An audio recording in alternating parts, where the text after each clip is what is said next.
एखादं भूत मागं लागल्यासारखं आम्ही इकडे का धावतोय हे या ब्लॉग मध्ये तुम्हाला कळेल. सो नमस्कार मित्रांनो, आपल्या 52व्या मिनी ब्लॉग मध्ये सगळ्यांचं स्वागत. गुगल पे चालत नव्हता म्हणून तिकीटाला रांगेत उभं राहिलो. अर्धा तास गेला मला तिकीट घेताना. जाताना मला भेटले आत्या आणि फॅमिली. सो नेरूळला चालली आहे दिशा, म्हणून तिला विचारलं मी कसं वाटतंय दिशा तुला. मस्त वाटते.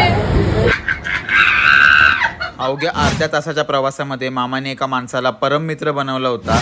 नंतर मग आम्ही पोचलो नेरूळला आणि नेरूळवरून रिक्षा पकडून जो काय आम्ही स्ट्रगलनी पोचलो होतो आमचा आम्हालाच माहिती. दिशाला आम्हाला बॅगेत आणायला लागली असती. माझ्या मोठ्या काकांनी आम्हाला सर्वांना नेरूळला जेवायला बोलवलं होतं. म्हणजे छोटासा फॅमिली गेट टुगेदर होता. तर भरपूर सारे आयटम्स होते. मस्तपैकी आम्ही एन्जॉय केलं सगळं. आणि सेजल अंडा बनवते. मग थोड्या वेळामध्ये आलं आमचं पार्सल आणि पार्सलमध्ये होते चिकन लॉलीपॉप आणि तंदुरी. चावा मारलाच होता तेवढ्यात यशची एंट्री झाली. लेट पण थेट. बाकीचा व्लॉग मी दुसऱ्या पार्टमध्ये कव्हर केलाय. एका मिनिटामध्ये काय काय बसू.